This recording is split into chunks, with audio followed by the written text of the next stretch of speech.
Hey, welcome in, people. Dave Salentano here with Guitar Tricks. Good to see some folks already here. Hello, Theen and David and Steve and Russ. All right, welcome in, people. Today we're going to be wrapping up week 2 of 2 on the Aeolian mode, and we're almost done with this mode series. We've only got one more mode to go. That's mode number 7, the Locrian. We're going to do that during the next 2 Wednesdays, starting next week and the week after. And then when that finishes up, we're going to have my buddy Maverick. When that finishes up, we got a new series starting on lead guitar techniques, where I'm going to go over all kinds of different, spend several lessons, several weeks going over different lead guitar techniques like alternate picking, sweep picking, hybrid picking, two-hand tapping, string bending, all kinds of string bending ideas, hammer-on licks, pull-off licks, and then combining all that stuff. So I probably forgot some other topics, but all things lead guitar. And it'll be a good one for someone beginning lead guitar, because I'm going to have some basic stuff in there. But if you're more advanced and you're just looking to get some more techniques in your tool belt, that would be a good class for you too. Hello, Danny, just showing up there. Cool. So yeah, let's get into this mode thing right here. We're on week 2 of Aeolian. You should have your scales printed out. Okay. This neck diagram with the 2 patterns for Aeolian, 2 different finger patterns. We talked about this last week. I'll go over it again. Actually, I'm sorry. Last week I was not here. We had a week off because I was at a Guns N' Roses concert. But 2 weeks ago, we talked about this page. I'm going to go over it briefly with everyone in a sec, and then we're going to work on the second page. This curriculum is underneath the YouTube video you're watching. If you expand the text box, you'll see an area to print out the curriculum. You should have 2 sheets. Okay, and the tablature one, we'll go over that today. That's going to investigate and learn the intervallic structure of Aeolian using whole steps and half steps. Last lesson, we talked about the numeric way of perceiving the Aeolian mode, which if we give a number to each note in the scale, the major scale would just be 1, 2, 3, 4, 5, 6, 7, because we have 7 notes in the major scale. The 8th note is the octave of the first. 1, 2, 3, 4, 5, 6, 7. Then the 8 is really the same as 1. 1, 2, 3, 4, 5, 6, 7. And then the 8 is the 1 again, an octave, 2 octaves higher than the first one. Okay, so we're going to go over that in a sec. But number-wise, though, major scale is the most common scale that a lot of music's based off of. Okay, and then so is the natural minor, but we'll talk about that later. The major scale, we've heard so many things growing up: nursery school rhymes, some classical music pieces, cartoon themes. A lot of times they're based out of the major scale, the melodies in those commercials and the other topics I talked about, movie soundtracks, TV show themes, movie themes. A lot of it's in the major scale. And then we relate to the notes of the scale numerically. So when we start doing other scales and think about them numerically, you can see which notes are changed from the major scale, which we all should know, to make them minor or make it one of those specific modes. So if you don't know the major scale already, you probably want to do yourself a favor and start working on that before we even try to figure out what this whole mode thing is about, because the modes are essentially an inversion of the major scale. We're just starting on a different note in the major scale. There's 7 different notes, and we'll starting on the second note in the major scale, play until the same note an octave higher makes the second mode, the Dorian. We talked about that several weeks back. Starting on the third note in the major scale, and then considering that note the root note, makes it Aeolian. Okay, we talked about that several weeks ago.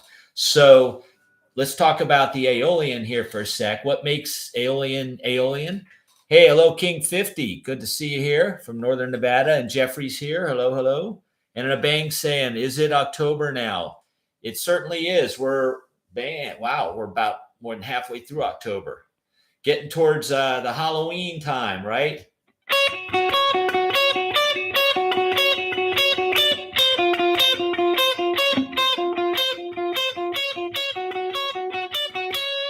little Halloween theme. Or another one that's kind of neat is Toccata and Fugue from Bach.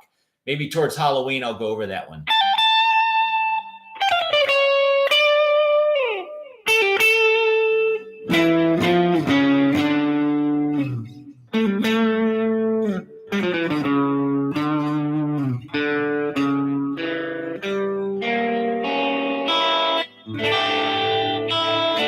Anyway, I don't want to get too far off track, but that's some cool stuff. We can talk about that later. Especially when we start doing lead guitar techniques, I'll be demonstrating licks and parts of pieces of music that we've heard before that might use that particular technique. So probably going to pull out some of that Toccata and Fugue for a few of those as well. Okay, so numerically, the Aeolian mode is, let's take a look at our page 1 sheet right here. And don't mind my notes. I put a lot of notes there that I want to talk to everyone about. Okay, numerically up here in the top paragraph, it tells you for Aeolian, it's 1, 2, flat 3, 4, 5, flat 6, flat 7, and then back to the 1 again after the 7. Okay, so you think about it, if we're playing A major scale, you'd flat the 3rd, 6th, and 7th note, and you've got Aeolian. Aeolian. Okay. And then Aeolian is, let's see if it says it up here. Yeah, right away at the top. It says Aeolian is the 6th mode. That means it's based off the 6th note in some major scale. So my question for everybody here, if we're doing Aeolian, what major scale has A as the 6th note? Okay, so what you do is play your major scale and then just count up numerically. What's the 6th note? 1, 2, 3, 4, 5, 6. Okay. In that case, I played the G major scale, and the 6th note was this. It's an E note. So that's not the major scale it's from. Roland, you nailed it, man. There you go. It's the key of C. So if we played the C major scale up here, starting on the 8th fret, or any C major scale pattern you might know, or here, or okay, the 6th note, regardless of which pattern of C major you're going to play, okay, the 6th note is always going to be A in the C major scale. Okay, so Richard, you nailed it, man. I'm glad to see some sharp minds here paying attention. And then Zane showed up, and he's saying, they're saying, hi, I just got back from kicking around Ireland the past few weeks. Looking forward to the lessons I missed. Oh, all right. Cool, Zane. And remember, too, Zane, you can always see the reruns from the previous weeks on YouTube, on Guitar Tricks YouTube channel. Okay? Okay. Now, while I'm on this subject of modes, Guitar Tricks has several lessons on the modes. One of them I'm going to share with everybody, and I might have shared this last lesson, but I won't share it again. Put it here in the chat window, chat column. Okay, this lesson is basically modes of the major scale, and the instructors on Guitar Tricks is Christopher Schlegel. Great guy, great guitar player, and he's got some really good information if you want to know more about the modes, because they are kind of confusing and perplexing, but the more you can read about it from different instructors and apply it. Don't just read about it, but try to learn some stuff and apply it. Learn some songs that might use Aeolian. That's really a good way of getting it down. Okay. So anyway, Christopher's got a good starter package for the Aeolian, or for the modes, going through all 7 of them. And I'll let him do the talking. So on the videos, he'll explain stuff and he'll work through all 7 of them. Okay. So anyway, check that out, and then let's go down here. So we talked about Aeolian is 1, 2, flat 3. You know the flat 3 sounds. Also, too, when you play your scales in these modes, especially, try to listen to what the sound difference is. Like if we play Aeolian, the 3rd degree is a flat 3rd, and you can see it in the little black circles, right? I've got numbers. The 3 has a flat sign before it. So that means it's flat, where the major scale would have gone. Here, how the 3rd sounds a little brighter and happier. And then the minor 3rd sounds darker. And that's the note that determines the quality of the scale, whether it's a major sounding scale or mode, or whether it's a minor sounding scale or mode. The third degree. So if the third is a flat 3, that means it goes with the root chord for Aeolian would be an A chord, and specifically A minor. And all the notes of your A minor bar chord on the 5th fret or your A minor open cowboy chord, all these notes are in this scale. Okay, the notes of your A minor chord are A, C, and E, and you can see they're right here. A is the root note, C is the flat third, and then the 5th degree is the E note, okay? Okay, that's another good exercise for everybody that might want to go a little further than just playing the scale. Try to play the root note or the 3 notes of the A minor chord that exist in that pattern.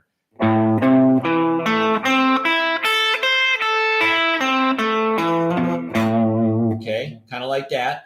It starts on the 5th fret, 6th string, goes to the 8th fret. Then you're going to bar your 3rd finger on string 5 and 4 at the 7th fret and play those 2 notes separately. And then you can bar your index finger on the 5th fret, strings 3, 2, 1, play those 3 notes individually. And then last note, high note is the 8th fret on the 1st string. That's all A, C, E, A, C, E, A, C, and then we're out of strings unless we want to jump up the fretboard higher. But all in that position, that pattern, are those notes. And then you should also go backwards. Okay, now when contending with how you're going to play those little bars, you probably want to roll your finger because we don't really want to have the notes ring out like this. You don't want those 2 to ring out. So what I do is I kind of roll my 3rd finger like that. I play it on the tip of the finger for the 5th string, 7th fret. And then when I go to the 4th string, I lie it down. And then that way, when I lie it down, see how it rolls off of the 5th string? So the 5th string's muted by the tip of it, my finger. So that stops that note from ringing because we don't want this. Okay? If we're doing a chord, yes, you want them to ring out. But when we're playing solos and arpeggios, we don't want the notes to ring out, and you don't want to take the lazy, easy way out. We need to work on these techniques. This little finger roll technique is a very common little technique to do whenever you're playing 2 notes that are on adjacent strings in the same fret.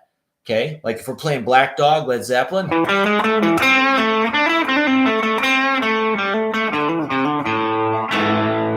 Okay, the first lick, oops, right there, Jimmy Page is going from the 4th string to the 5th string in the 7th fret. But he doesn't, when you hear the song, it doesn't go. You don't hear them ringing out together. They're separate. So he's doing a little finger roll, okay? Okay, that works good for even lead guitar licks. So I roll that finger back and forth.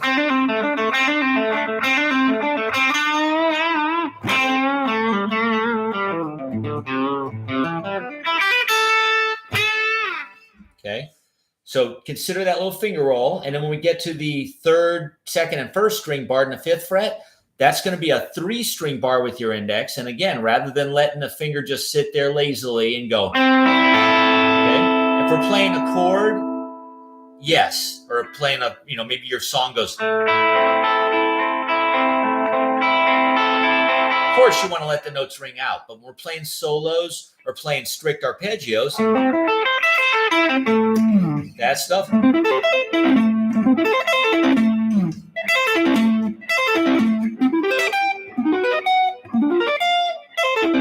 want to keep the notes separate. So you really got to work with barring and rolling your fingers. So as I do that, I go like this. I just kind of roll the finger. That one's going to take a little finessing and work to get your finger to just get the hang of that roll. And then when we do backwards, kind of the same thing. And then do the 3rd finger. Okay. Might not be the easiest arpeggio to play sweep picking style to try to keep the notes separate, but it is all within the pocket or the territory framework of that Aeolian pattern. Okay, so the reason why I'm showing you that arpeggio, everybody, is because when we're soloing, those chord tones, those notes I just played, are the really good, the really good notes to land on for resolved. All right, against the A minor chord. Okay, so review of the whole scale now. The first pattern. This is one of the cage patterns too. If you're familiar with cage, let me throw this out to everybody paying attention here. Which cage pattern would this be? If you know, let me see what you got. Post your answer in the chat. And if you don't know, don't worry about it for now, because really we're not talking about cage patterns, but I just want to wet everybody's earbuds, okay, ears with this kind of the terminology and some of these things to look into. We've got a lot of lessons on guitar tricks for learning these 5 patterns using the cage system. Okay, if we lay them out this way, they're very compact and easy to play if you've got smaller fingers. Now, this next diagram is the exact same notes, but arranged 3 notes per string. Well, you're looking at the pattern we just did, you might be saying, well, Dave, they are 3 notes per string. Yeah, except for string 4. There's only 2 notes. That allows us to play it in a nice compact area. But if we're looking to play a little more legato style, a little more shreddy licks, a little faster stuff, it's way easier to arrange your notes 3 notes per string. In other words, the same number of notes for every string. Okay, it makes things a little bit easier on the picking hand because it'll always be the same on each string. Or if it's not the same on every string, it'll be the same on every other string. Every pair of strings will have a pattern, a picking pattern, and that'll move across. Okay, so laying them out this way, another advantage to this is we get 1 extra high note. If you look, the very highest note in pattern, the first diagram, is a high C up on the 8th fret, string 1. If you look down here, that C is right here. It's the middle note on the first string. So we actually got 1 more note that we can reach up to if we arrange these 3 notes per string. I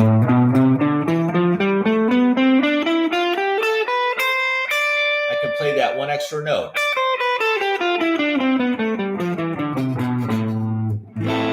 Okay, same exact notes. Listen to the sound of the first pattern. Now here's pattern, the second diagram. Same exact notes, but we've got that extra 10th fret on the first string we can reach to equal out 3 notes on every string.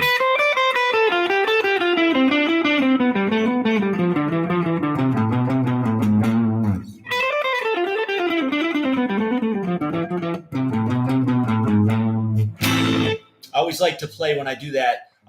After I play the root note, I'll go back a half step and play that G sharp. It's not in the scale, but it gives it a really strong tension which wants to be resolved back to the root. You hear that when I play it? Check it out.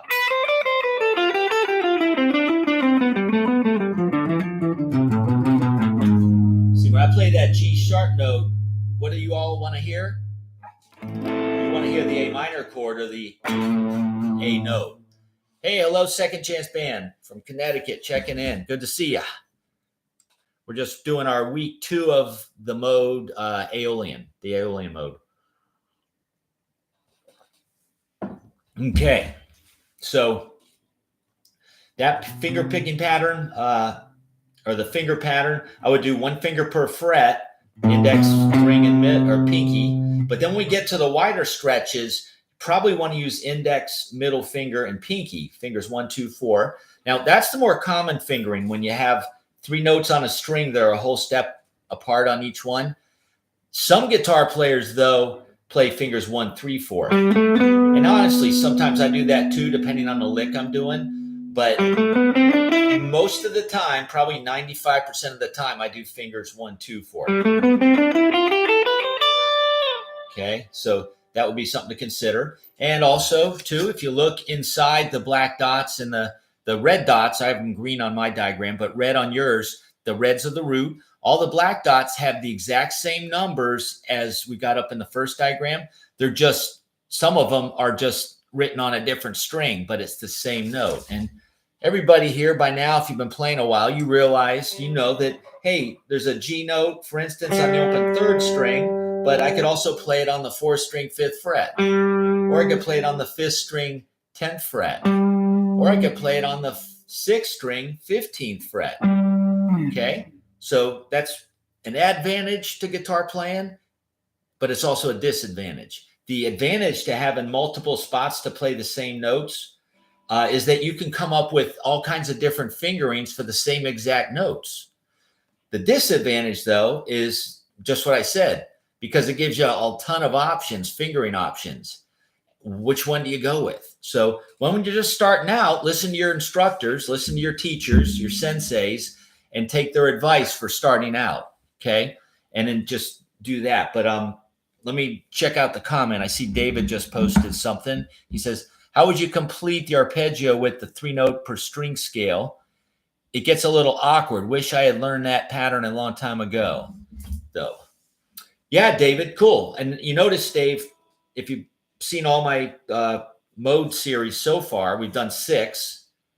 Ionian, Dorian, Phrygian, Lydian, Mixolydian. Today we're on Aeolian. And 2 weeks ago, we're going to wrap it up next week with Locrian for 2 weeks. So 7 modes. I've arranged all of them for a simple, easy to play cage pattern. And then I've arranged all of them 3 notes per string. So each mode has a different 3-note per string pattern. So make sure you get all those, Dave. And if you want, when you're doing your one-on-one with me, make sure to ask me about that. And I give you a chart I have with all the 3 notes. Okay. And then Jersey Red says, evening, y'all. Good to have you here, Jersey Red. Dave's asking, how would I play the arpeggio using the 3-note per string version? And I apologize too, folks. I saw this last week and I'm seeing it again. I spelled Aeolian wrong on this second diagram. The last letter, where do I got it? Yeah. The last 2 letters are N-A. It should be A-N. I should have flipped those around. Just like it's spelled correctly in all the other parts of the curriculum. Like up here, it's spelled right. Over here on pattern 1, it's spelled right. So I apologize for the typo. Dave, let me show you. This is good too, Dave. You should try to do this yourself, but I'll walk everyone through it here. David wants to know, how do I play the arpeggio shape that we did in the first pattern?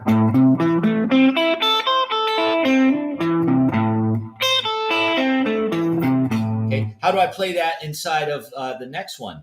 Well, you got to look at your notes you have available, the root, third, and fifth, and then just try to play in this one, David. Start with the root, then go to the flat 3, then the fifth, then the root, then the flat 3, and then the fifth is way up here, right? Okay, and then the root, and then a flat third. It does make for an awkward arpeggio shape.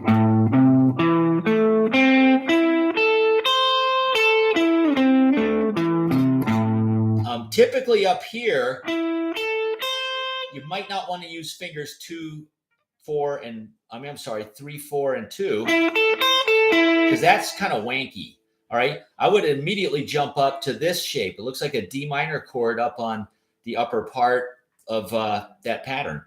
Okay. So you might have to do a 2-part section where you play the first part of it here, David. Okay. And then from that flat third string, 5th fret, you quickly shift your index up to the 9th fret, which is your perfect 5th, the E note, and then 10 on the 2nd string with your middle. Sorry about that. That's your A note. And then 8 on the 1st string, that's your flat 3rd or the C note. Okay? So we got, and then back down. Okay? So what you could do once you're up here, Dave, if you know your notes of your arpeggio, your chord, you can also play an E at the 12th fret with your pinky. Now you got this really giant arpeggio shape.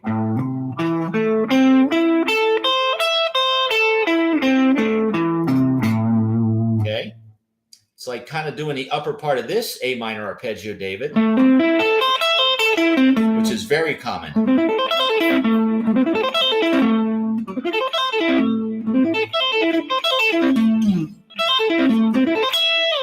Okay, I can go over that with you too in our one-on-ones if you want.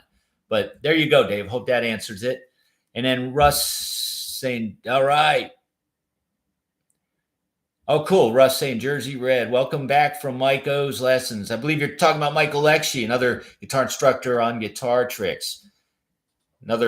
He's a smoking hot player. He does a lot of our song tutorials. He's super good, man. He nails them. If any of you are into AC/DC, I absolutely love his AC/DC lessons on some of the popular songs that he's got on Guitar Tricks. He nails them too. The tones there, he's nailing Angus Young's licks. Really good. Cool. All right. Cool. All right. See, Jersey Red and Russ are bapping conversation back and forth. Cool. All right. Good to see everyone. Yeah, just keep talking amongst yourself, and I'll keep talking to everybody. All right. So the final diagram down there is your A minor chord shape. I just put that there because I want everybody to see the A minor chord you could play that goes with the scale. The first diagram, you can clearly see that all the notes of the chord, this isn't the arpeggio shape, okay, but it's the notes of your A minor bar chord at the 5th fret using the E form bar chord shape. Okay, you can see that all those notes, if you do a little studying, they're all right here. Okay, just try to see how the patterns are connected and the chords, see how the chords sit within the framework of that pattern. Okay. So when you're playing your scales in your modes, listen to those color differences too with the flat third and flat sixth. Like listen to the major third, and then the minor third definitely has a dark sound. Okay, now let's continue up the scale.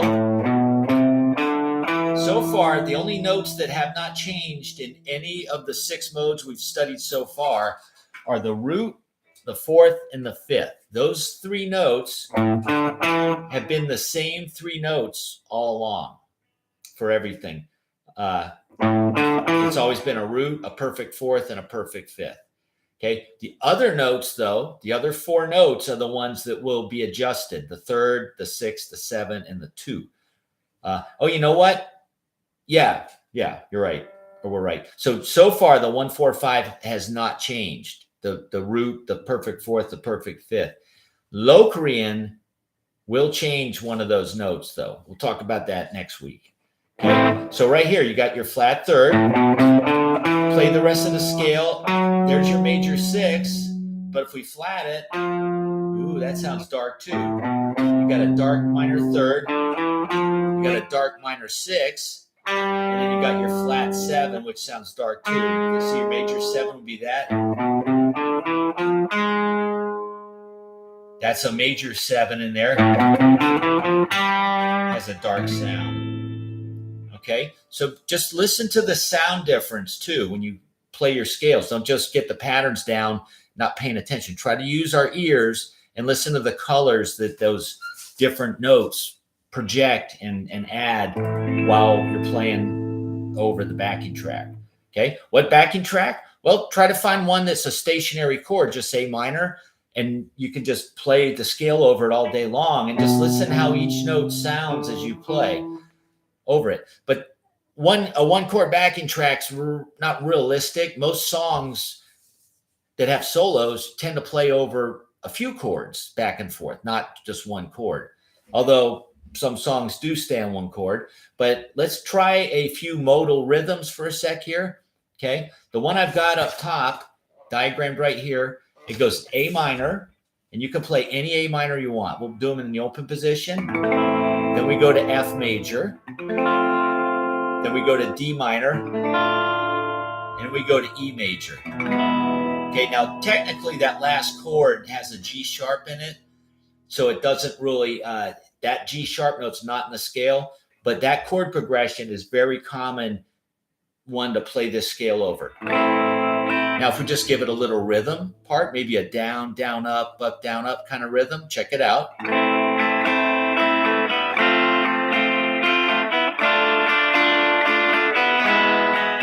And then repeat.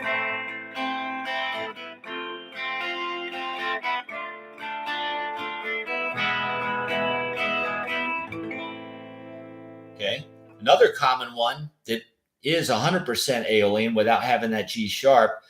Too, by the way, if you are going to play over A minor, F, D minor, E that I've got notated in the bottom of that text box, what guitar players will do is pretty much play Aeolian. They'll just play all these notes, solo with them.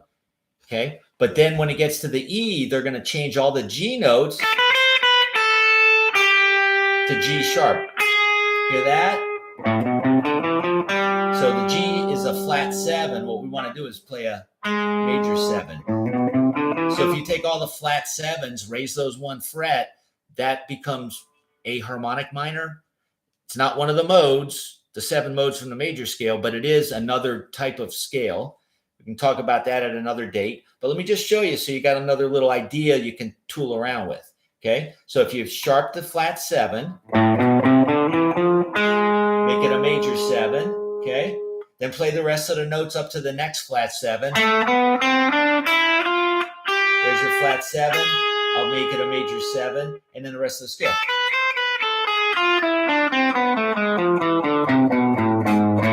Okay, it sounds kind of exotic. It's kind of cool sounding too. Randy Rhoads used to play with Ozzy Osbourne before we lost him. He played the harmonic minor scale a lot, and it is a cool scale. Yngwie Malmsteen does harmonic minor a lot.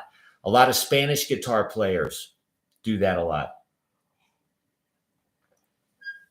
If you listen to Al Di Meola, he's more like a rock fusion jazz player, but he does some Spanish style stuff when he plays with Paco de Lucia and John McLaughlin. He does harmonic minor a lot in his solos. So does Paco de Lucia. If you like Spanish flamenco style guitar, they do the harmonic minor and the Aeolian a lot. Okay, so typically to get that sound, like if I'm playing over a rhythm like A minor, G, F, all 3 of those chords are in the key of Aeolian. Oh, and by the way, too, folks, Aeolian or Aeolian mode, another word for it is the natural minor scale. So as you're learning your guitar, usually guitar players learn the major scale first and then often the relative minor scale as well before they get into the modes, because the modes aren't just major and minor. You've got 3 majors, 3 minors, and you've got that half diminished Locrian one that we'll talk about next week. Okay. So when you're playing over those changes, A minor, G, F is a perfect example that doesn't ever leave the Aeolian pattern. Like the solo for Stairway to Heaven is over A minor, G, F.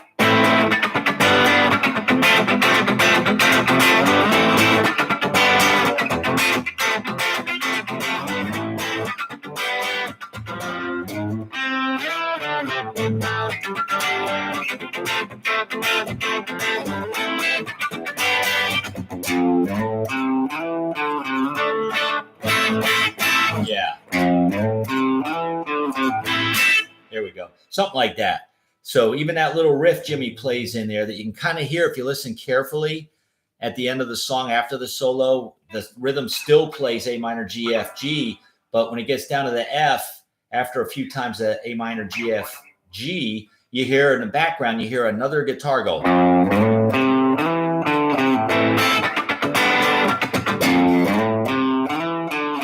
Okay. All those notes are in the Aeolian. So all the riffs that you do in songs will be in the same key using the same notes as whatever key you're in. So it's important to know these little guys and understand them, because your chords that you play for your song need, for the most part, should be chords that have notes in this scale.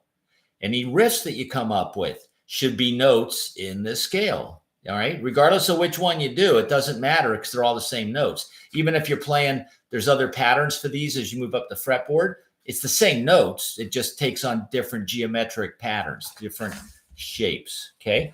Let me take a quick break here. Russ is saying, do you as a professional musician call out the mode and key, or can you hear what mode it is with just the key mentioned? Well, when someone says we're in the key of A minor, that tells me a lot right away. I know I can play pentatonic, and I'm going to talk to you about that in one sec. But I could also play, I need to know some more information, not just minor, but, well, what are the other chords? Because if the other chords are A minor, G, F, then it is Aeolian. But what if the other chord is A minor to D major? We talked about that a few weeks ago.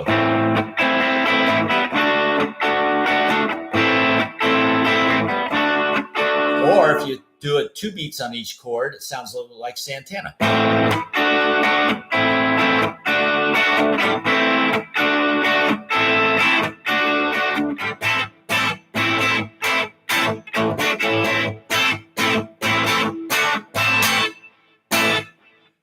Oi como va, right? A couple others. Yeah, I think it's also the same chord change he does in Evil Ways, which he does in G minor.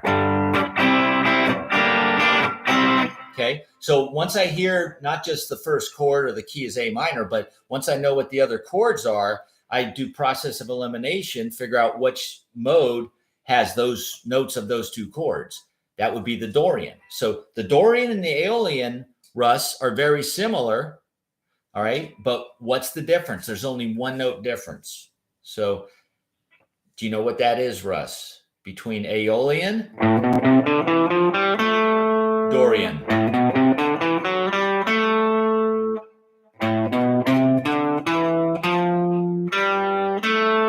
Dorian.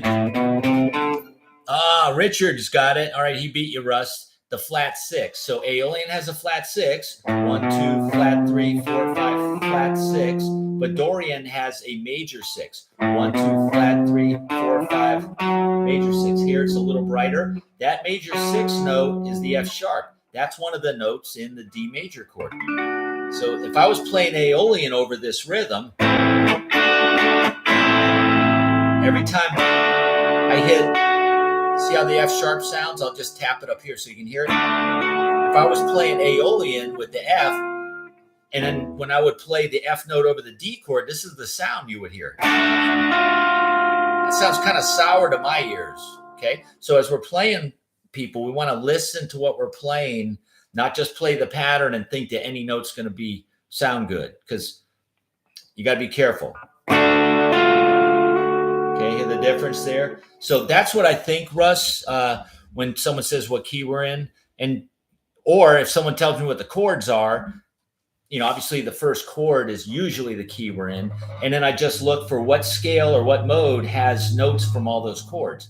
It might take you a little while at first, but that's when I was younger and I didn't know all the theory. And I was not that, I was less experienced, we'll say, okay? But I did know this, that whatever the chord change was, I should be finding the scale that goes with that. So I would figure out what notes are in all the chords in the chord progression. I'd even write them down because I couldn't remember everything, right? And everybody here probably needs to. I would write down all the notes, and then I would try to put them in alphabetical order, because when you write down the notes of one chord, there'll be 3 different notes in that chord. Okay, usually. Put them in alphabetical order from the root note, and then usually that I would find those notes and see what scale that is. From that, I would find the right scale. All right, but as you get better and you study more, and it's good to do some of this homework too, everyone. This is the old school way of doing it. When I was younger, there wasn't the internet, and there wasn't a lot of good tab books. So a lot of me and my friends and other guitar players I was aware of, we had to learn things on our own, or have a friend show us something, or find a good qualified instructor.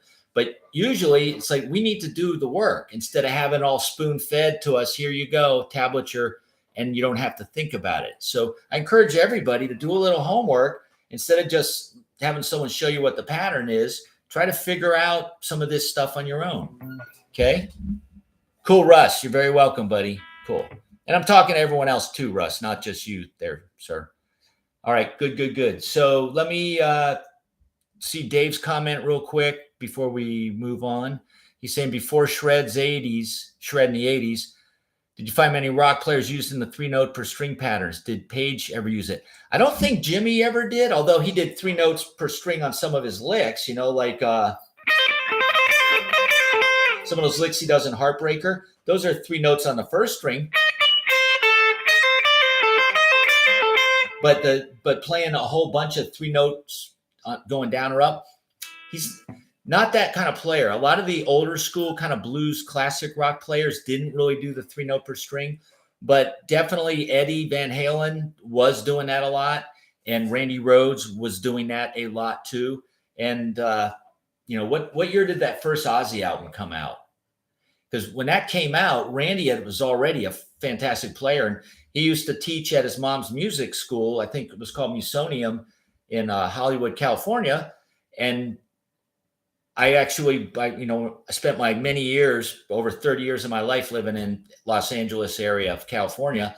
And I was very aware of his music school. In fact, I did teach a couple lessons there, but it didn't really work out for me. The distance was a little too far, and I had to resign from teaching at that same school. But that was after Randy had passed away. But he was already a great player, and he was teaching at his mom's music studio, his music school in the North Hollywood area. So he already was playing these 3 notes per strings. In fact, one of my friends who I was taught guitar at one of the music stores I taught at, he used to take lessons with Randy, and his name's Chet Thompson. Super good player, man. But he knew all the 3 notes per strings. Apparently he learned those from Randy, because Randy was doing that stuff way before he got with Ozzy. So not many people were doing that, though. But I think with players like Randy and Yngwie and Van Halen coming out, David, that really perked everybody's ears up to this whole 3 note per string on every string kind of concept. Okay. So that's my thoughts on it. Yep. And Richard, you got the flat 6 from the question earlier. Cool. Russ, you're welcome. Yep. It could have been the late 70s, David. Yep. Paranoid, 1970. Well, that was the first album with Ozzy, but that was with Black Sabbath and Tony Iommi. The first album Ozzy did with Randy Rhoads, though, was not Diary of a Madman, but the Blizzard of Oz. And that came out, I was still in high school, I think. So that had to have been like 82, maybe. I can't remember. It might have been 81 or 83. It's a little foggy to go back that far. Sorry. But you get the idea. I think I might have just given away my age, too. All right, anyway. So get those patterns under your fingers, explore those. Oh, yeah, this is what I wanted to also mention, too. What's neat about the Aeolian, the first pattern I gave you, if you look at the pentatonic minor scale, this one, all those notes of your minor pentatonic are within this framework of this first pattern. Try to see them, the A minor pattern number 1 pentatonic scale. The only difference is here we've added in a couple extra notes. We've added in the 7th fret on the 6th string, 8th fret on the 5th string, nothing on the 4th. That's the same. We've added the 4th fret on the 3rd string, 6th fret on the 2nd string, and 7th fret on the 1st string. So those extra notes give you some little color. So if you're doing your rock lick, your pentatonic licks, you can slide back to that too. I like to do that a lot, where I'll play a lick and I'll slide back to the 2 and hang there for a sec, and maybe come back to the root. Or maybe a lot of times Steve Ray Vaughan will do that. He'll play the pentatonic scale licks, and then he'll play the 2 right up here on the 1st string, 7th fret.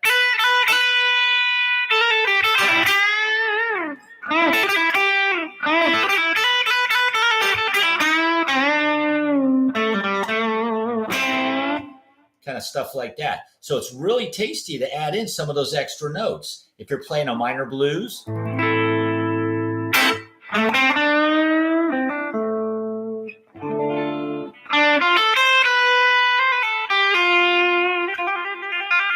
I'm playing that 6th fret on the 2nd string. That's a note that's in the D minor chord. And then when the band goes back to A minor, I might do a little trill like that. Then I'll pull the F note, that flat 6, which is in the D minor chord. You hear it? Then I'll slide back to the 5th fret, which is a chord tone of A minor. And maybe go down. So maybe go like...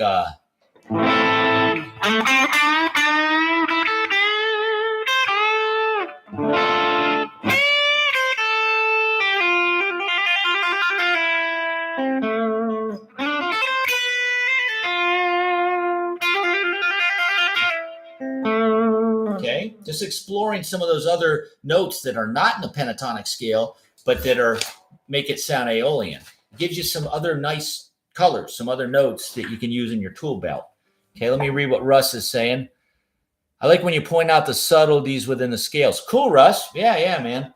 So that's that. Now let's I share with you the minor pentatonic scale and then the major, or adding in those other notes that make it Aeolian. Let me turn on a little bit of a light here for a sec. Okay, there we go. Sorry, it's getting a little dark.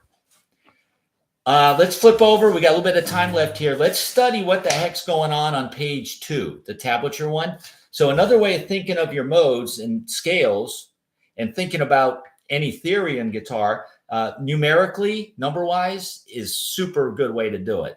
Another way is to think about intervallically, like whole steps and half steps, because all the notes in the major scale and the 7 modes are built off whole steps, which are notes that are 2 frets apart, like 5th to 7th fret, or half steps, notes that are 1 fret apart, like 5th fret to 6th fret, or in the Aeolian pattern, 7th fret to 8th fret is a half step. So thinking about your scale in wholes and halves is a really good way to be able to build a scale. Plus, if you do it on 1 string, it's hard to see finger patterns when you play 1 string.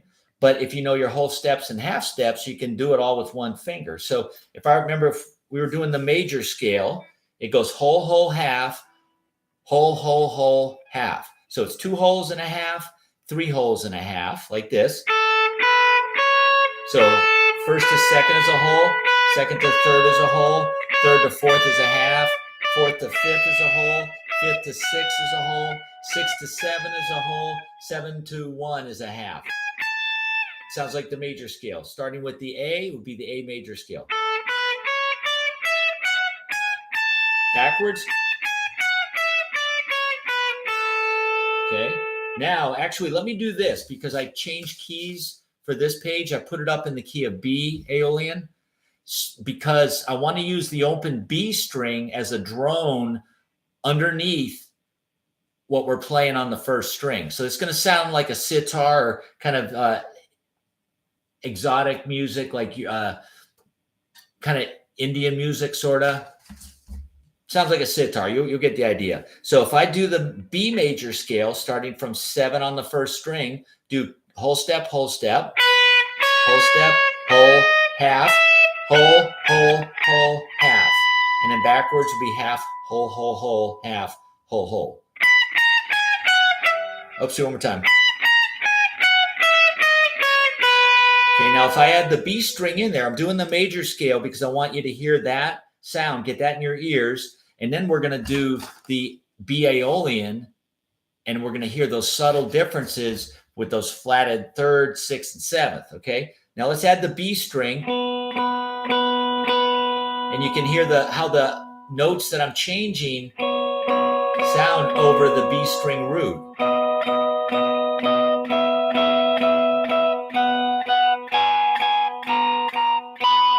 And then back down.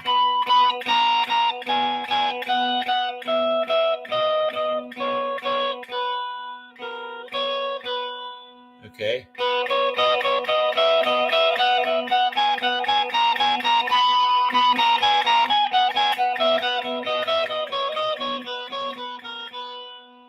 Okay, that's the B major scale. Now let's do the same thing. We'll just do this with 1 finger to keep it simple.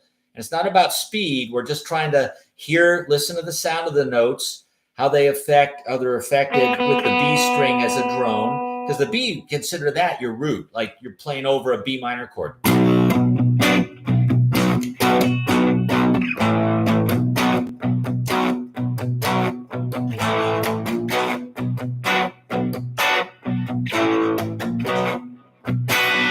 Okay, so let's check that out.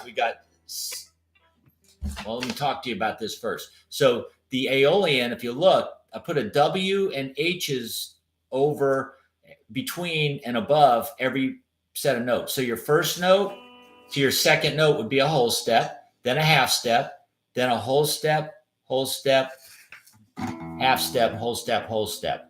Okay, so same number of half steps and whole steps. There's still 5 whole steps and 2 half steps. Okay. But they're in different, the half steps are in different spots. Okay. So it's going to start out, it's going to go whole step, half step. Ooh, hear how that minor third sounds? Whole step to the 4, the 5. The 4 and the 5 are not any different than the major scale. Then a flat 6, half step. Ooh, hear how that sounds? It sounds definitely dark. And then a flat 7 sounds kind of dark too, and into the root. And then back down. Whole step backwards, another whole step from the 7 to the flat 6. Flat 6 to 5 is a half step. 5 to 4 is a whole. 4 to flat 3 is a whole. Flat 3 to 2 is a half. And then 2 to 1 is a whole. And if you want to go a whole step lower than the root, remember we did it up here, because below the root, it always sounds nice when I go down the scale to go to the 7 and then back to the root. Okay, let's listen again.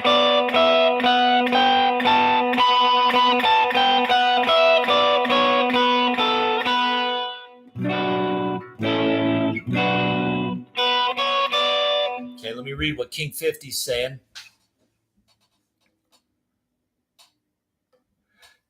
He says, don't wear your pants on the other side of France. Not sure if anyone gets that one. Wow, King 50, I don't get it either. I'm sorry.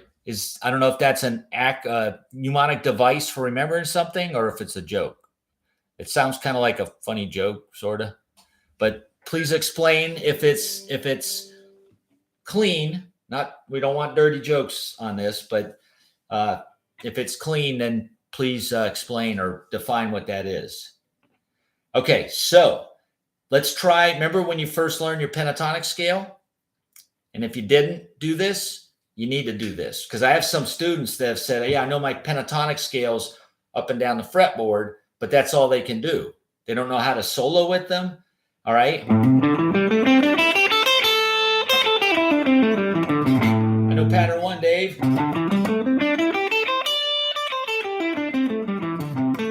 Pattern 2, but when they come to solo, they don't have good facilities through those. So a good way of getting down your scales is to start also doing them in sequences of 3s, for instance. Guitar tricks, we got some great pentatonic scale workouts in sequence of 3s. We go up 3 notes at a time from every note in the scale like this. And I'm sure most of you have done this. If you haven't, I'm just playing A minor pentatonic, going up 3 notes. 1, 2, 3. Back to the previous note, going up 3 from there. 1, 2, 3. Back to the previous note, up 3 from there. So we got 1, 2, 3, 1, 2, 3, 1, 2, 3, 1, 2, 3. And then back down.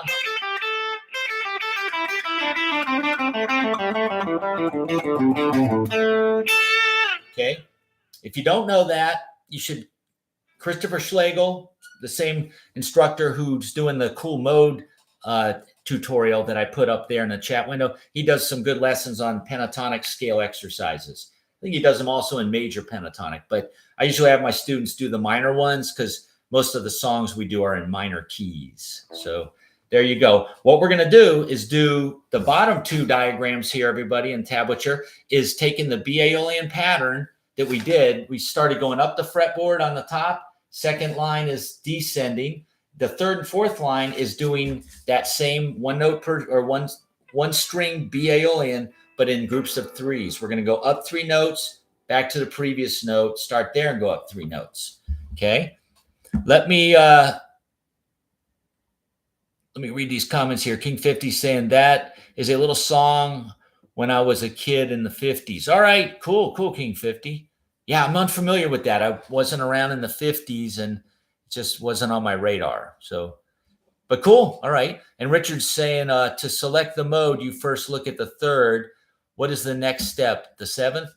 Well, yeah, the third for rock, Richard, most rock songs don't play 7th chords too much. But if there are 7th chords, you can definitely go that route too. But the third for pretty much standard rock tunes will tell you whether it's major or minor. So if I know the root chord is a minor chord, then I know it's one of three options. It's Phrygian, Dorian, or Aeolian. And then I just look at, well, what are the other chords? And then whatever those other chords are, if I think which one of those three modes has the notes of that. Like if they're going from A minor to B flat major,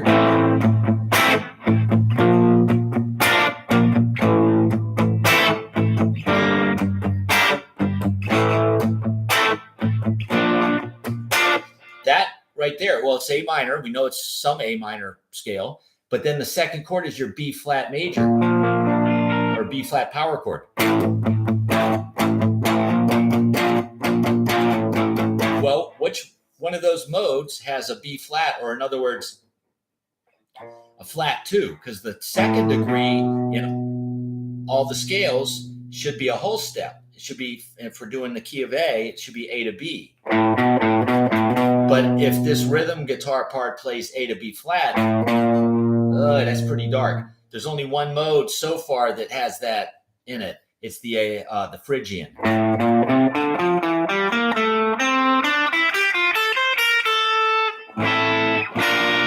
Sounds very exotic, Middle Eastern, right?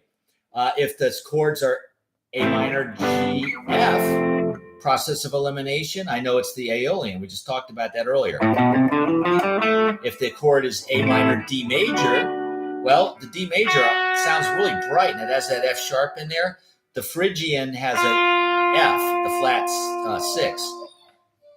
Aeolian also has the flat 6.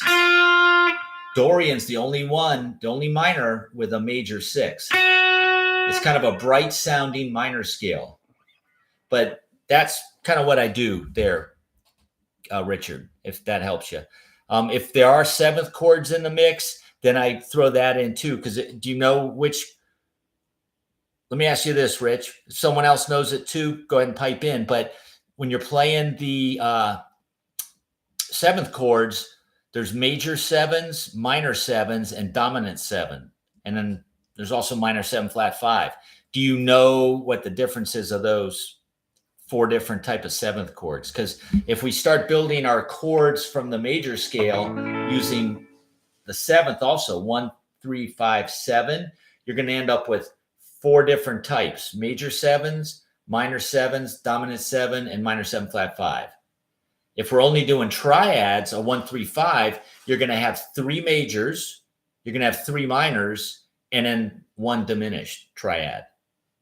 So you only got 3 different chord qualities. So you need to consider what those what those notes are to make them major 7, minor 7, dominant 7, and minor 7 flat 5, Richard. That's something I can help you with in one-on-one lessons if you want to know that. But that would be the thing too. Exactly, Rich. You want to figure out what scale has the chords, even if it has a 7th in there, figure out what the letter name is of that 7, that 7th degree, and how it relates to the key you're in, and if it's in there or not. Okay. So let me just see what we got cooking here. Russ saying, I'll be watching the last 4+ minutes of this lesson numerous times. Cool stuff. Hey, you're welcome, Russ. Yeah. And Second Chance saying, always good stop by. Hey, yep. Yeah, I know the Diamondbacks are in trouble. I'm going to go watch the rest of the game right now. They lost the last 2 games, Second Chance band, Marianne. But I don't know what they're doing now, but by your comment there, it looks like they're not doing too good. And it's the best of 7. So if they lose tonight, they still got one more chance. Hopefully.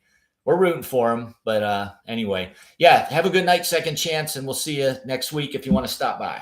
Let me finish out, everyone. We're almost done. Let me play those last 2 examples. On the first string, we're just going to play the B Aeolian going up in 3s slowly. And you could do this with 1 finger. It's not a speed exercise. It's just getting familiar with the notes and knowing the wholes and half steps. Okay, check it out. Let me get this sound.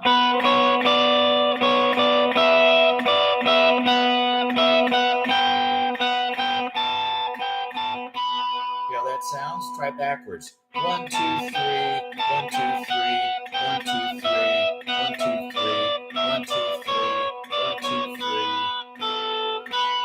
Okay, now try to do it without stopping. Okay, not fast, but slow like this.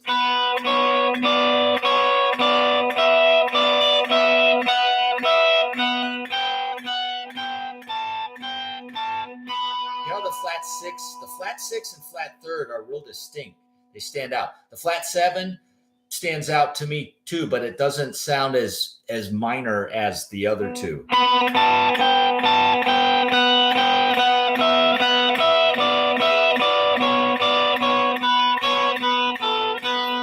I think what I do at the end there, folks, is actually change it a little bit. Let me see what I got going here.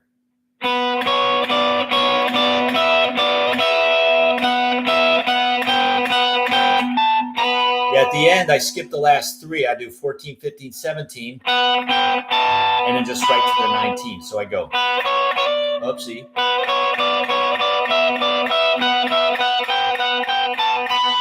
And then back down, I do the same thing. I'll skip the last three.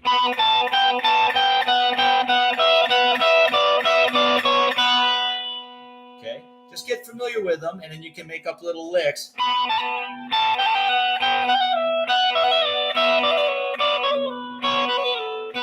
See, that sounds kind of like sitar music. You